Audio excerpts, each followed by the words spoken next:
Então, a paz do Senhor novamente a todos. Vamos fazer uma breve oração.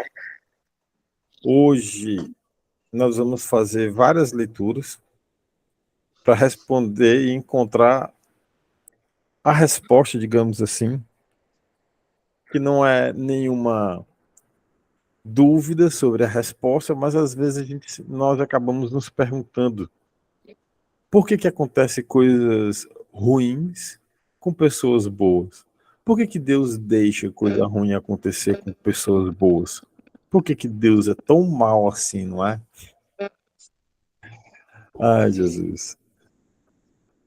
Vamos orar, meus irmãos, minhas irmãs, vamos orar e vamos entender por que isso acontece. Não porque Deus deixa, mas por que isso acontece? Bondoso Deus, amado Pai, graças te damos, Senhor, por mais esse momento diante da tua palavra. Obrigado, Senhor. Obrigado, Pai, porque o Senhor é misericordioso, porque o Senhor nos dá a solução para absolutamente tudo, porque o Senhor provê para nós, porque o Senhor nos dá a possibilidade de estarmos aqui reunidos diante da tua presença, para caminharmos no teu jardim, para termos intimidade contigo. Obrigado, Santo Deus, porque o Senhor nos trata como santos, não na condição de pessoas sem pecado, mas na condição de pecadores arrependidos. Obrigado, Senhor. Obrigado, porque até aqui o Senhor tem nos ajudado. Enche-nos com o teu Espírito Santo nessa manhã, Pai, para que nós possamos ler a tua palavra, entender um pouco mais sobre ela. Em nome de Jesus, usa-nos, Pai. É o que nós oramos e te agradecemos. Em nome do teu Filho Jesus. Amém. Amém, Senhor. Bem, Louvado seja o Senhor. primeiramente, nós vamos abrir a palavra de Deus. Nós vamos fazer várias leituras e vocês vão poder participar mais abertamente hoje, digamos assim. E nós vamos começar fazendo a leitura de Gênesis, capítulo 3, do versículo 15 até o versículo 22. Gênesis 3. Tá aí na tela já, também. Tá aí na tela a passagem. Gênesis, capítulo 3, versículo 15 ao 22. Quem encontrou pode ligar o microfone e ler. E lembrando que vamos passear na Bíblia hoje e vocês vão fazer outras leituras também. Amém. Do 15 ao 22, né? Isso. Eu farei com que você e a mulher sejam inimigas uma da outra. E assim também serão inimigas a sua descendência e a descendência dela. Esta esmagará a sua cabeça, e você picará o calcanhar da descendência dela. Para a mulher, Deus disse: vou aumentar o seu sofrimento na gravidez e com muita dor você dará à luz filhos. Apesar disso, você terá desejo de estar com seu marido e ele a dominará. E para Adão, Deus disse o seguinte: você fez o que a sua mulher disse e comeu a fruta da árvore que eu o proibi de comer. Por causa do que você fez, a terra será maldita. você terá de trabalhar durante a vida inteira, a fim de que a terra produza alimento suficiente para você. O 18. Ela lhe dará mato e espinhos, e você terá de comer ervas do campo. Terá de trabalhar no pesado e suar para fazer com que a terra produza algum alimento. Isto até que você volte para a terra, pois dela você foi formado, você foi feito de terra e vai virar terra outra vez.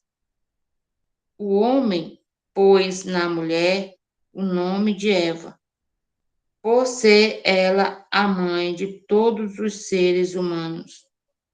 E o Senhor Deus fez roupas de pele de animais para Adão e a sua mulher se vestirem. Adão e Eva são expulsos do jardim. Então o Senhor Deus diz o seguinte: agora o homem se tornou como um de nós, pois conhece o bem e o mal. Ele não deve comer a fruta da árvore da vida e viver para sempre. Amém. Amém. Glória a Deus. Bom, primeiro, a raiz de todo o mal nós sabemos que é o pecado. O homem pecou. Então, uma grande pergunta para responder, para que nós possamos aqui pensar um pouquinho na resposta. Ora, se Deus sabe absolutamente todas as coisas, por que foi que Deus plantou a bendita árvore lá no Jardim do Éden, se ele já sabia que o homem iria pecar? O que foi que levou a Deus a plantar a árvore no Jardim do Éden, sabendo ele que o homem iria pecar e que todo o destroço ia acontecer depois? Por quê? Qual o motivo disso? A resposta para isso ela é muito simples. Primeiro, Deus não mente. E se ele fala que eu tenho um livre-arbítrio nas minhas escolhas, é porque eu posso escolher. Segundo, ele não vai contra aquilo que ele mesmo fala. Deus, ele não milita uma batalha, ele não combate um combate contra aquilo que ele mesmo fala. Ele não vai de encontro àquilo que ele fala. Então, se ele diz, Joelce, você pode escolher entre o certo e o errado, você tem o livre-arbítrio, então ele vai me dar a oportunidade sempre de escolher entre fazer o que é certo e o que é errado. Portanto, quando ele planta a árvore do conhecimento do bem e do mal no Jardim do Éden, ele está deixando claro para toda a humanidade que Deus dá o livre-arbítrio e isso é literal. Ele não está ali, Deus, criando uma situação em que nós não podemos sair dela, em que há a tentação e nós não podemos nos livrar dela. Deus, ele planta a árvore e ele deixa ali e dá a orientação. Não coma desse fruto, porque se você comer desse fruto, você certamente morrerá. Nesse mesmo capítulo, se você voltar um pouquinho antes, você vai ter falando, você vai ver a semente, a serpente falando lá no versículo 4, capítulo 3, no versículo 4, e a serpente distorce a verdade e diz: certamente você não morrerá. Em quem o homem decide acreditar? No bem ou no mal? em Deus ou no diabo, na serpente ou em Deus. Em quem que o homem ali naquele momento decide acreditar é uma escolha dele. É uma escolha.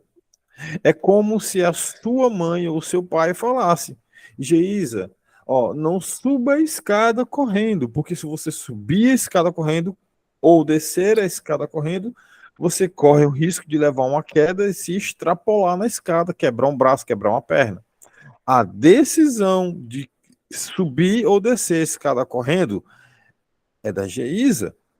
E se ela quebrar e cair e quebrar o braço ou a perna, seja lá o que for, é uma consequência não do pai e da mãe que não avisou ou avisou, mas sim fruto da escolha que a Geisa fez. Quando nós chegamos aqui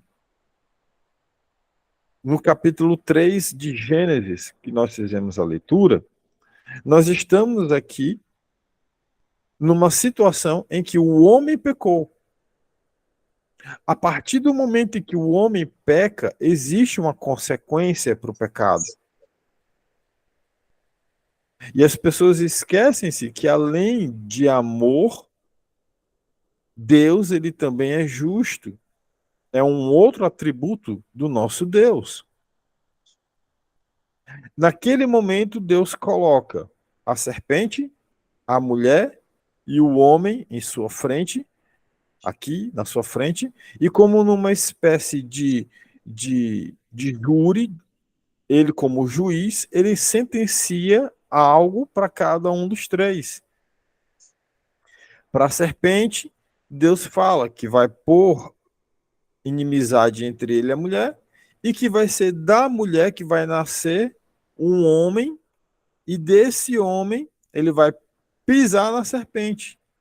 Mas, para esse homem que vai pisar na serpente, também acontecerá algo. A serpente vai ferir o calcanhar dele. O homem mata a serpente, destrói a serpente. Quem é esse homem? Jesus.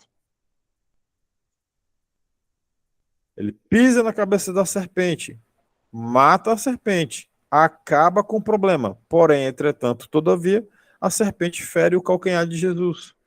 E aí é o que acontece com Jesus. Ele é humilhado, cuspido, enfiado, açoitado, enfia-se pregos nas mãos dele, é crucificado, a ferida do calcanhar. Em seguida, ele chega para a mulher e fala: multiplicarei grandemente a dor. Em algumas outras versões, fala que ele vai aumentar a dor da mulher na gravidez. Se ele vai aumentar a dor, se ele vai multiplicar a dor, é porque possivelmente já existia dor ali. Só que a partir desse momento, ele vai multiplicar, ele vai aumentar a dor do parto.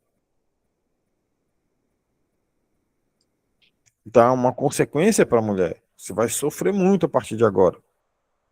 Para o homem, ele chega para Adão e fala: maldita é a terra por tua causa. Ela te produzirá abrolhos e produzirá espinhos para todo sempre. Até que você volte ao pó, porque do pó você foi tirado. Pó você é e pó você vai voltar. Então, Deus ele dá uma sentença para cada um deles, pelo pecado cometido. A partir daí, todos pecaram e destituídos estão da glória de Deus. Deus expulsa o homem e a mulher, faz túnicas para eles e expulsa-os do paraíso. Coloca dois anjos na porta do paraíso para que ninguém mais entre e esconde do homem o local onde o paraíso está, para que definitivamente ninguém encontre a porta de entrada. separação completa. Há uma separação. Então, a gente às vezes se pergunta, por qual motivo acontecem coisas ruins com pessoas boas? Já que Deus é Deus, por que ele deixou guerra acontecer? E aí a gente esquece de que não há nenhum justo sequer. Ora, se essas coisas ruins acontecem, não é escolha de Deus. Não é escolha de Deus. É escolha nossa.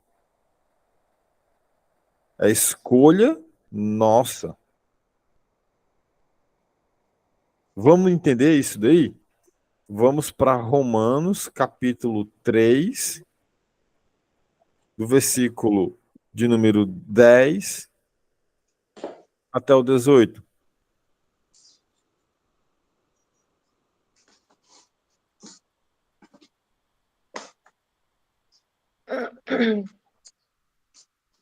Romanos 10. 10.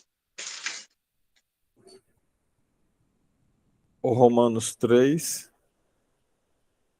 Romanos capítulo 3,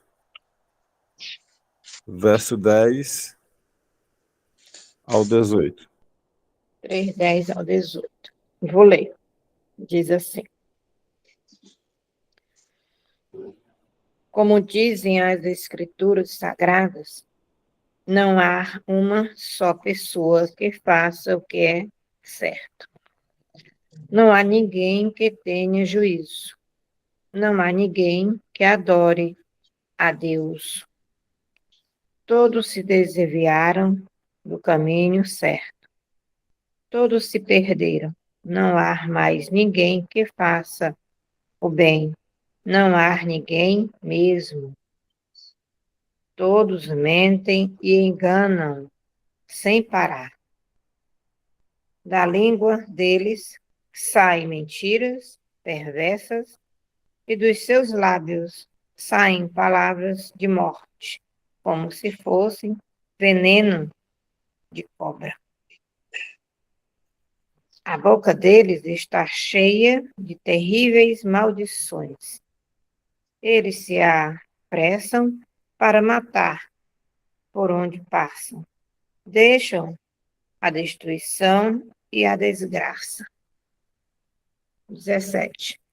Não conhecem o caminho da paz e não aprenderam a temer a Deus. Não sabemos que tudo o que a lei diz é dito para que vivem debaixo da lei. Isso a fim de que todos parem de se justificar e a fim de que todas as pessoas do mundo fiquem debaixo do julgamento de Deus. Pois Amém. ninguém, só até o 19. Isso.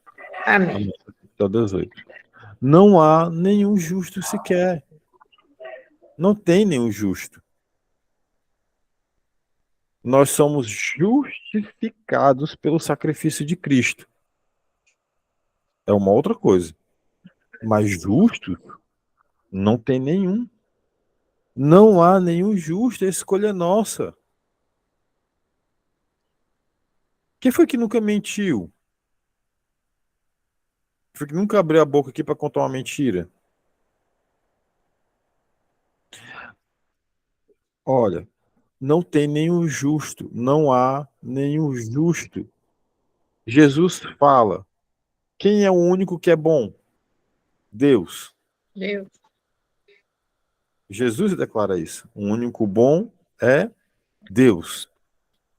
A Bíblia declara: não há nenhum justo, nenhum é nenhum. Ninguém. Ninguém, nenhum justo sequer. Ele bota aqui, ó, nenhum só. Tá aqui, ó. Não há quem faça o bem, não há nenhum só, ó, nenhum só, nenhum. Não tem nenhum. Então, quando eu entendo que não há quem faça o bem, que não há nenhum justo na terra, eu pergunto: quem é bom? Deus. Só Só Deus. Deus. Só Deus. Então, por que que eu tenho que abrir a boca e falar assim, Senhor, por que que o Senhor deixa coisas ruins acontecerem com pessoas boas?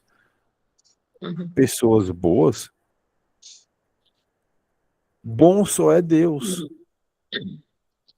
Bom só é Deus.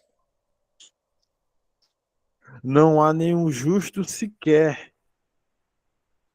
Então, absolutamente não há coerência na minha pergunta. Não tem coerência. Eu vou aumentar aqui a tela para gente, para mim, para você olhar nos meus olhos quando eu falar isso aqui. Você que está ouvindo aí gravado, só olha. Não há nenhum justo sequer. E não há coerência de você perguntar para Deus por que que ele deixa coisas ruins acontecerem com coisas, com pessoas boas. Porque não existe ninguém bom na face dessa terra. Não há. Ah, mas eu sou boa. Não, não é. Você é pecadora. Você é arrependida dos seus pecados, é justificado mediante a sua fé pelo sacrifício de Cristo Jesus. Ou quando você ora, você diz assim: Senhor, ô Senhor, obrigado por mim. Eu sou, eu sou tão santa, livre do pecado. Minha carne nunca pecou, nunca mentiu. Como eu sou cheiroso. Eu nunca passo 10 dias sem tomar banho e não tenho CC. Você faz isso? Se você faz, olha, desculpa.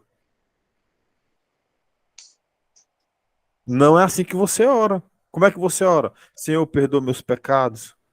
E por que que você acha que Deus deixa coisas ruins acontecerem com pessoas boas? Não tem gente bom nessa terra. Não tem um bom. Quando você entende isso, que não há nenhum bom, quando você entende que nós estamos mediante, debaixo do juízo de Deus e que se não fosse o sangue de Cristo, eu estaria condenado, aí então você nunca mais vai fazer esse tipo de pergunta. Por que que Deus deixa coisas ruins acontecerem com pessoas boas? Já que não tem gente bom, e você entende que não tem nenhum bom na terra, a Bíblia declara que não existe nenhum bom, então não faz coerência, não há coerência na sua pergunta. Imagina só o Joel com 10 anos de idade, ele chegando para mim dizendo assim: pai, eu quero dirigir o carro hoje. Deixa eu dirigir o carro? Por favor, o senhor pode deixar eu dirigir o carro? Pergunto eu para vocês. Tem coerência numa pergunta dessa de um menino de 10 anos de idade? Tem coerência? Não tem. Imagina o Joel pedindo para subir na moto e pilotar a moto.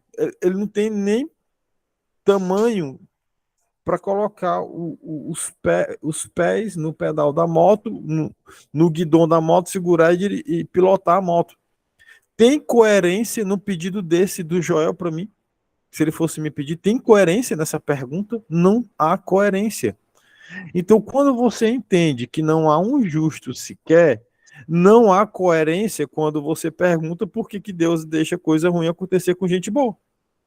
Porque não tem gente bom na Terra. Deu para entender? Certo, Joel. Esse é o problema. E qual é a solução? Ora, vamos lá. Romanos, capítulo 5, do versículo 1 ao versículo 11. Abre aí sua Bíblia. Romanos 5.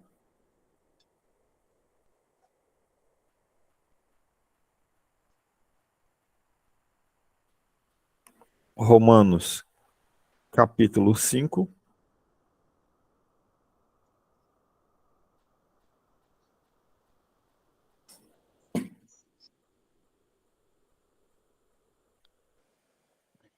Amém.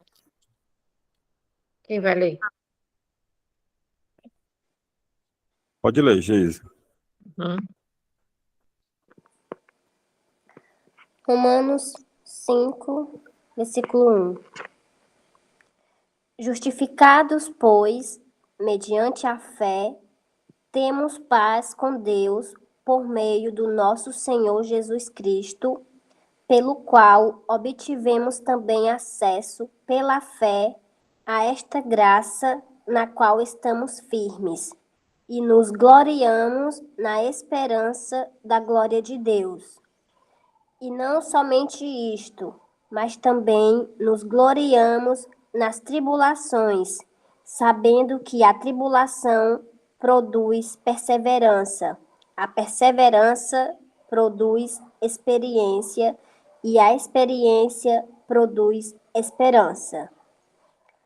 Ora, a esperança não nos deixa decepcionados, porque o amor de Deus é derramado em nossos corações pelo Espírito Santo que nos foi dado. Porque Cristo, quando nós ainda éramos fracos, morreu ao seu tempo pelos ímpios. Dificilmente alguém morreria por um justo, embora por uma pessoa boa alguém talvez tenha coragem para morrer. Mas Deus prova o seu próprio amor para conosco pelo fato de Cristo ter morrido por nós quando ainda éramos pecadores. Logo, muito mais agora, sendo justificados pelo seu sangue, seremos por ele salvos da ira. Porque se nós, quando inimigo, fomos conciliados com Deus, mediante a morte do seu Filho, muito mais, estando já reconciliados, seremos salvos pela sua vida.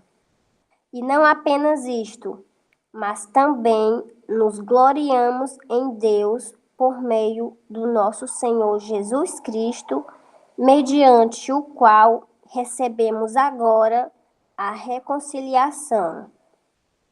Amém. Glória a Deus por isso. Glória a Deus. Glória a Deus. Olha que coisa linda que o apóstolo Paulo escreve aqui. Que a Bíblia Sagrada nos revela.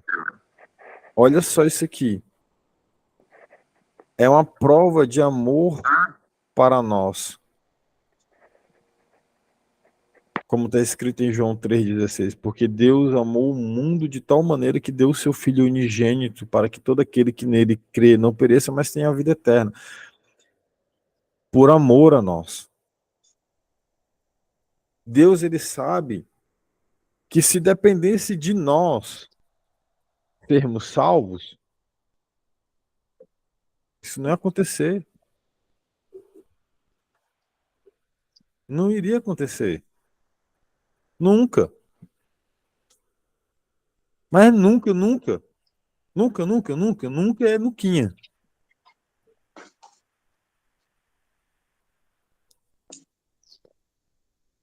Nunca.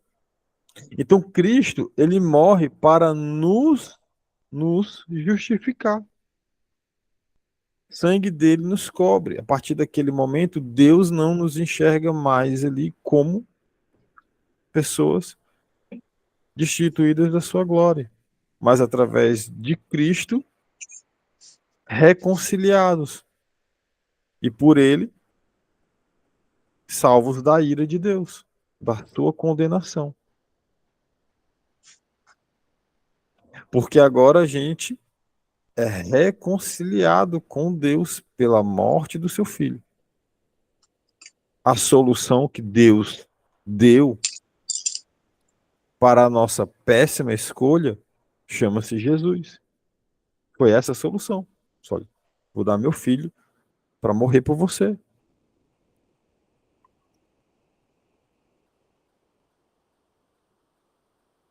E não somente isso, mas também nos gloriamos em Deus por nosso Senhor Jesus Cristo, pelo qual nós alcançamos a reconciliação.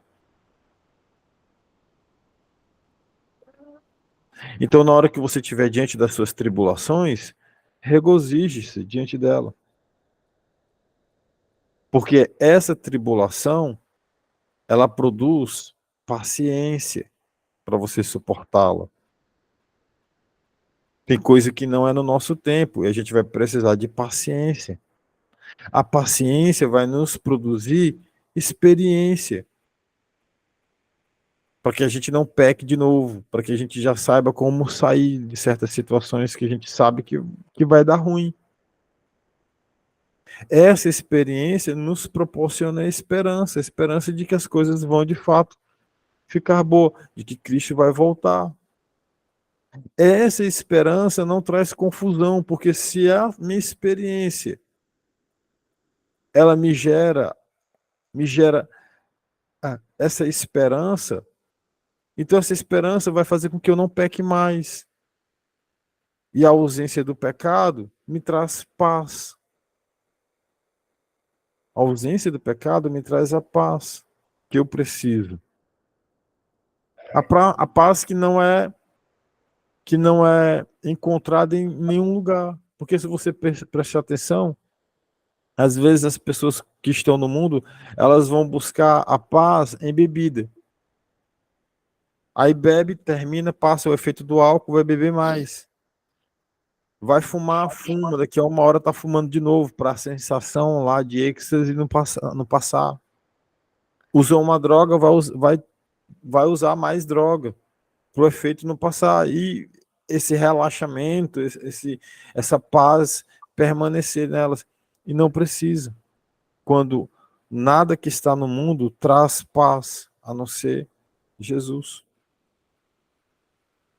Então Jesus é a solução. Jesus é a solução. Meu Deus.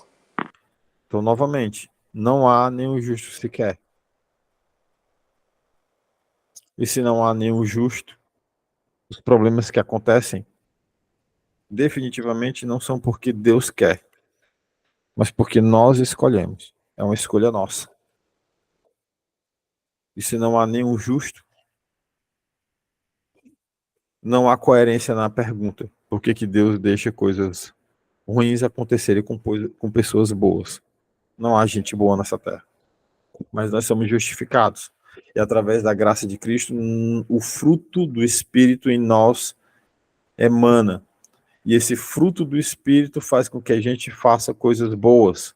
Que a gente pregue a palavra, que nós possamos doar alimento, roupa para pessoas necessitadas, que nós possamos deixar de mentir, deixar o pecado de lado. Esse é o fruto do Espírito Santo em nós.